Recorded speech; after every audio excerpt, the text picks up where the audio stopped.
You're back at ya. So early, I started a whole live, and I said I was going to be speaking about the whole wrestling coming to Netflix and just speaking about WWE and reviewing matches. Just talking about the different debuts and storylines that are going on in the WWE.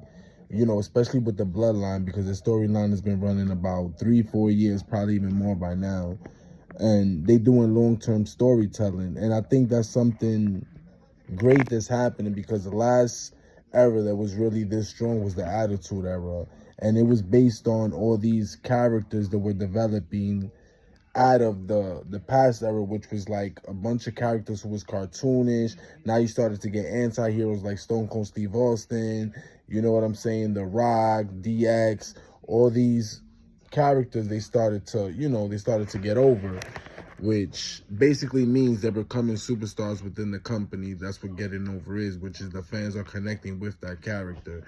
Now you're seeing it happen all over again, but now they're going deeper into the storylines instead of more into the characters, which the characters are still there, because you got characters like Roman, Cody, like is an abundance of superstars they have in the WWE that's going on right now. So it's a whole shift, and I'm feeling the shift. I'm liking it a whole lot, because to be honest, I took off watching wrestling probably like for a whole decade. Like, I didn't watch the whole John Cena run, but I was big into the Attitude Era, because that was my era growing up. That's when I started watching when I was a kid. But when it got to like 2006, I fell off hard. I stopped watching. That was the whole John Cena run, Batista run, the whole evolution with Triple H, Randy Orton, Ric Flair, and of course Batista as well. So now that the coach is back, I'm back in tune and watching it. I'm connected back with what's going on with the whole bloodline, The Rock coming back as the final boss, and I'm feeling it. Now they're coming out of that PG era. Not that they're going to be rated R, but they said that they'll be displaying blood, they'll have curse words, but it's as if the storyline, if that's what goes to push the storyline, then they'll use that, but it's not going to be their key to, using curse words or having blood in matches. So they're still going to be kind of in the PG era, but they're shifting, which I'm really interested to see where that shift's going to go. They calling this the Netflix era, the Paul Levesque era, whatever ever you want to call it, but it's definitely gaining popularity. It's become a global platform, and my eyes are locked in, and as well as speaking about the hip hop community, such as the whole situation is going on with Lil Durk right now, how Young Thug just came home, his situation, if Gunna's really a rat.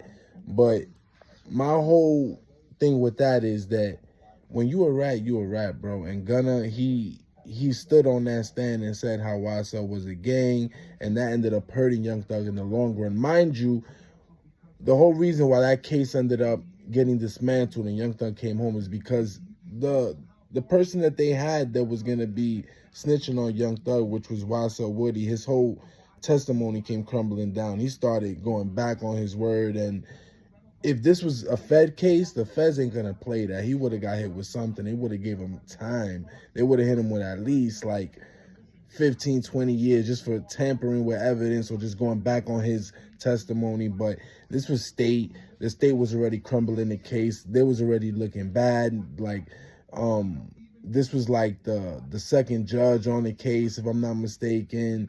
The judge herself was even saying how the DA was messing up, how they weren't professional. And then when you got the judge telling the DA that, then you know something, it's all bad.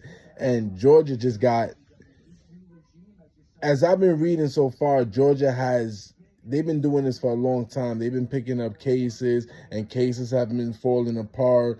So if you want to get away with crime, I guess you can go to Atlanta, Georgia. You know what I'm saying? But anyways, back to the whole Lil Durk situation that's going on. I spoke briefly about it, but not too much on it. But they basically hit him with another murder for hire for the whole Stephen. Yeah, I think his name is Stephen Mack. Stephen Mack. Yeah, they saying that he has something to do with his brother D Thing's murder. So they hitting him with a murder for hire for that as well. So it's looking nasty for him. And like I said, I spoke about this early in my live, but it was only briefly. It was just to tell y'all what content I was gonna be bringing y'all. But every week I'm gonna be bringing y'all, you know, the content that's going on in both WWE and the hip hop community as a whole. So I'm hoping, you know, that I could bring more fans and I could bring more people to my podcast. If you're interested in listening to what's going on in WWE and what's going on in the hip hop community, come to my pod, man. Show me love. Like, subscribe.